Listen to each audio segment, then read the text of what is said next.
এতদিন লম্বা টাইম পুরোটাই সংগঠনে থেকে গেলেন এবং তার মধ্যে এত দীর্ঘ সময় দল সরকারে ছিল, কোথাও মনে হয়নি একটু প্রশাসনে যাই? আমার কখনো মনে হয়নি।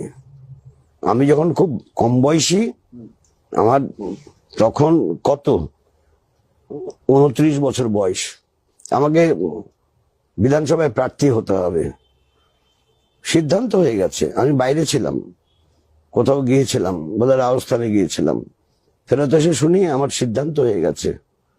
একদম না, জলাজুলি করতে চাইছে না। আমি I will leave this Bengal, I will go to other state.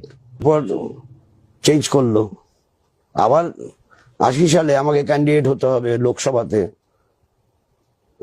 অসম্ভব, না সিদ্ধান্ত হয়ে গেছে।